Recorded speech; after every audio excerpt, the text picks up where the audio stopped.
Notre rencontre ici, ce n'est pas une rencontre politique, c'est une rencontre de prise de conscience, de mobilisation pour dire non à la société Aquatech qui fait beaucoup de démarches pour venir récupérer notre forage en vue de le gérer. Alors que ce forage-là est géré depuis son implantation ici, dans la localité des 8 villages, par les jeunes dynamiques qui sont intègres, qui gèrent très bien notre forage, qui ne nous surfacturent pas. Alors que d'après nos recherches et d'après les informations que nous avons reçues, cette société Aquatech, à travers tous les villages où elle s'opère, elle ne pose que des problèmes. Il y a la surfacturation. Elle met en panne presque beaucoup de forages sans réparation. C'est ça qui fait que donc, les populations des 8 villages ici dans la commune de Taïba Ndiaye se mobilisent pour dire non à Aquatech, que Aquatech ne vienne pas prendre notre forage. Ça, nous ne l'accepterons pas. Cette société-là a une réputation vraiment qu'on ne magnifie pas. Elle avait tenté ça l'année dernière alors que les populations avaient ce même prise de conscience, avaient donc ce même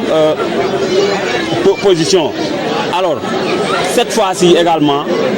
les populations qui étaient réunies ici l'année dernière pour dire non, ce sont les mêmes populations, voire plus, qui disent non à Aquatech. Elle ne va pas prendre notre forage. Que les autorités compétentes sachent que les populations ne laisseront pas les agents de Aquatech sillonner nos maisons pour nous faire des factures. Là, que les populations compétentes, donc nous lançons un appel au ministre compétent, Dr Cheikh Tidiane Dièye, donc de savoir que les populations de la commune de Taïba Ndiaye, où est implanté le forage Minam Kër Malé, ici dans les 8 villages, dans l'ensemble, ils disent non, les jeunes, les femmes, les vieux, les imams, si vous voyez, il y a des imams, les notables du village, disent non à Aquatech. On ne les laissera pas prendre notre forage. Combien de villages? Donc c'est 14 villages que polarise le forage Minam Kër Malé. Les noms sont Mbayen, Minam, Kër Malé, Kër Mambay Khari, Kër Mbay Seneba, Kër Sambawa, Djingé, Kër Birama, Touba Fall, Kër Madiagne, Kër Assane Ndiaye, Beyti Ndiaye, Beyti Gueye, Sam, voilà, Djingé et Djingé. Donc toute la population de ces 14 villages que polarise ce forage disent non à la société Aquatech. On ne les laissera pas sillonner nos maisons pour faire des factures. Ça, c'est clair. Le plan B, c'est quoi? Ah bon, notre plan B, on va le cacher. Ce n'est pas un plan qu'on va dévoiler ici à la presse. L'essentiel, c'est d'avertir les autorités, le sous-préfet, le maire, que même le maire se range derrière Aquatech, que le maire dit que oui, c'est Aquatech qui doit gérer le forage, qu'il sache que, le maire Assane Ndiaye, qu'il sache que ce sont les populations qui l'ont mis à la tête de la commune. Donc il doit venir se ranger derrière nous. Même s'il fait un excellent travail ici dans la commune, le forage restera aux mains des fils des 8 villages. Que ça soit clair. On ne laissera pas Aquatech prendre notre forage. Voilà. Le slogan de nouveau gouvernement, c'est le Djoub Djouban. Djoubanti. Oui, le Djoub Djoubal Djoubanti, oui, on y est conscient parce que ici, ceux qui gèrent le forage font beaucoup d'efforts vraiment pour que les populations s'approvisionnent en eau 24 heures sur 24.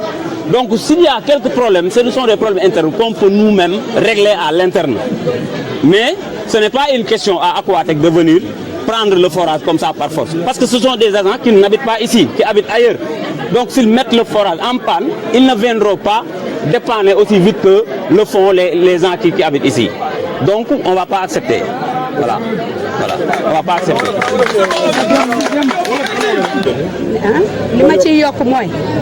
ci sama mbokku jigéen ñi laay commencé ndax buñ nee ndox moom jigéen a ci jiitu ñun ñooy def lépp li ci kër gi dama leen a mere nag ndax tey waroon naa fekk heure bii ay musóor rek laa fi bëgg a gis bëgguma fee gis ay mbaxana ndax ñun jigéen ñi wax dëgg yàlla buñ nee ndox rek jigéen moo tax lii ñu naqari bañ koy wax nag waxoon nañ ko bële passé wax ji nag maa ngi koy commencé ki ñu yilif mooy kan monsieur le maire Assane Ndiaye Assane borom réew mi bi mu faloo dañu sama réew mi jàmm laa fi bëgg kon ku leen jiite ñu bëgg jàmm da nga leen di wuj seen jàmm ñun nag jàmm lañ woote waaye jàmm ji suñ ko mënoon am dinañ xool beneen pexe bu ñuy defee ndax Aquatech ñun dañuy seetaan télé ci réew mi lañ tëdd xam nañ la xew ci réew mi da ngay gis naa ñu bëri journal ba tey damay seetaan journal ñuy wax ni ñoom biñ duggee ba tey amuñu jàmm na dem na génn kon ñun ñu duggagu suñu bakkan lañ teg ci génn bi waaye nag ci kaw suñu bakkan ci kaw liñ koy teg Assane Ndiaye mooy suñu kilifa ci moom la ñu commencé ba ñi mu yilif ñëpp xeex bi ñuy xeex nañ ñëw jàpp ci ndax ndam lañ ci bëgg te ndam li jàmm lañ ci bëgg ñi ngi ñaan nag fii ñun ñëpp comme li mu wax rek fukki village ñeent yi ñëpp a ànd d'accord ni nañ ñu bàyyi ñu doxal kuñ ci mën a jàppale mu dox nag ñu dox lépp luñ ci mën a jàppe muy xale ya ñëpp ndax forage bi xëy na bariwuma ci xam-xam lool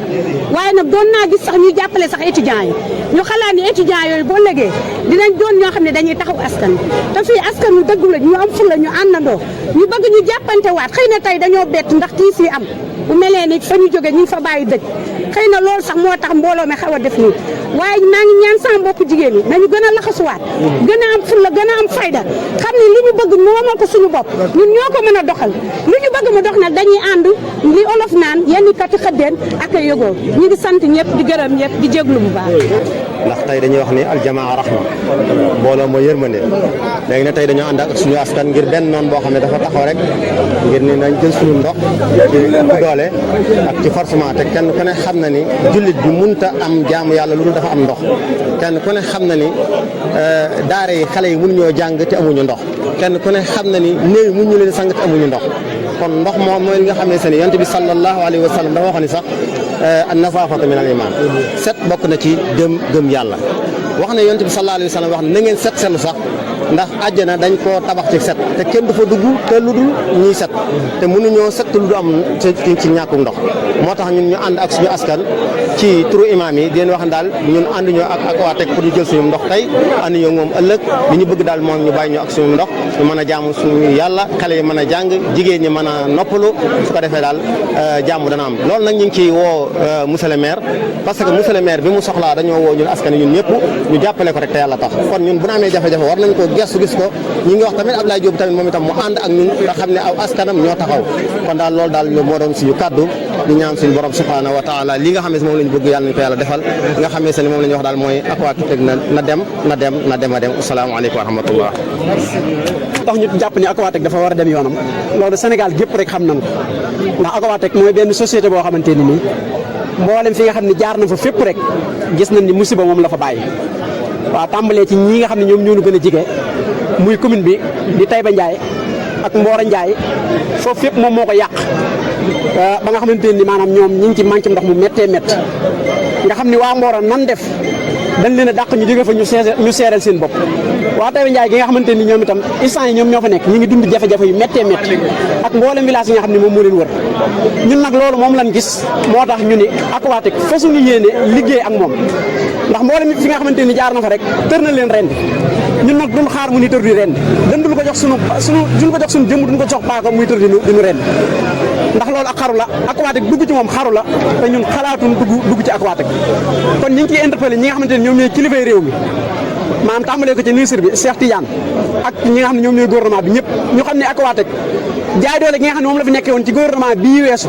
ñu jàpp ne ci gouvernement boobu ca la waroon a yem loolu dafa bokk ci gouvernement bi li nga xam da cee war a jóg arrêté ko mu gaaw jeex ndax Aquatech mi ngi ci àll bi di noot askan wi te réew mi noteel dafay war a jeex te danoo jàppoon ne gouvernement bi suñ ko falee dafa war a ñëw war a dagg mbuumi jaam ñi kon Aquatech danoo jàpp ne Sénégal national ab liggéeyam dañ ko war a arrêté ñun mën na noo demal suñu bopp loolu fukki at ak juróom ñi ngi yor suñu forage di ko seereel suñu bopp nan na bàyyi ñu continuer wuy seereel suñu bopp loolu moom la ne saako ci suñu kilifa ak ñi nga xamante ni ñoom ñoo yilif sous-préfet ak monsieur le maire ñu ngi leen wax ne 8 villages loolu moom la ñu xaar ci ñoom modèle bi ak yàq-yàq bi lan la moom lan la fi yàq moom waaw lan la fi yàq xam nga ñun duggagun Aquatech mais ñi nga xam ne ñoo fa dugg ba pare ñoom moom foofa Sénégal loolu Sénégal yëpp xam nañ ko mboolem koo xam ne yaa ngi suivre jàpp naa ni mboolem rédaction yi Sénégal yi lépp ci dossiers yi nga xam ne ñu ngi koy traité ci jafe-jafe askan yi bokk na ci jafe-jafe ndox te Aquatech la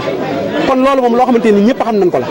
ñun nag duñ gis koo xamante ni day tër di ren ñu koy jox suñu baat di ko mu ni tër di ren loolu lañ përiwul pour def kon Aquatech nan xam ni ñun forage 8 village pour mu jot ci day jaar ci suñuy néew ba pare door cee jot su dul loolu mënu cee jot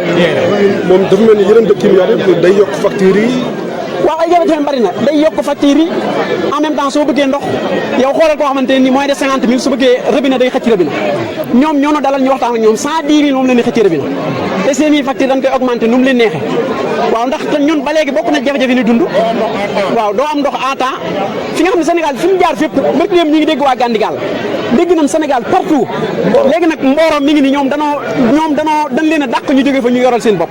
ñun itam dañoo bëgg ñu continuer yoral suñu bopp kon Aquatech daal na toog soxlawuñ ko tey soxlawuñ ko ëllëg ñu ngi ciy interpellé njiitu réew mi nag ak ministre bi ñu taxaw ci comme ñun réglé le Touba nit ñi nga xamante ne leen gis ministre bi maanaam di góorgóorlu ci jafe-jafe ndox yi nga xam ne Touba am na ko ñun waa village yi nga xam ne juróom-ñett dëkk yi nga xam ne ñu ngi fii ci Taïba Ndiaye loolu moom la ñu xaar ci Cheikh Tidiane Dièye mu ñëw réglé pour maanaam mu téye loxo Aquatech rek waaw nan téye loxo Aquatech ñu bàyyi ñu ak suñu bopp ñu doxal waaw gouvernement bees bi seen slogan mooy jub jubal yaa ngi leen di woo ñoom ñëw jubanti li waaw pour ñu ñëw jubanti li comme que jub-jubal moom li ci war a jiitu mooy ñu wax ak Aquatech ndax ñoom avant ñuy falu monsieur le président son excellence monsieur Diomaye Faye xam na jafe-jafe nga xam ne Aquatech mi ngi koy teg askan wi ak Félix Sow ñoom ñaar ñëpp ba Sénégal partout kon loolu weesuwul nooteel ci kaw nit ñi ndax ndox mooy li nga xamante nii nit ki lu ko gën a doon farata ci doomu aadama amul kon ñoom loolu bala noo yi ni lijjanti yëpp am na solo mais nag lijjanti jafe-jafe ndox yi nag loolu mooy gën priorité sénégalais kon loolu ñu ngi leen ciy xaar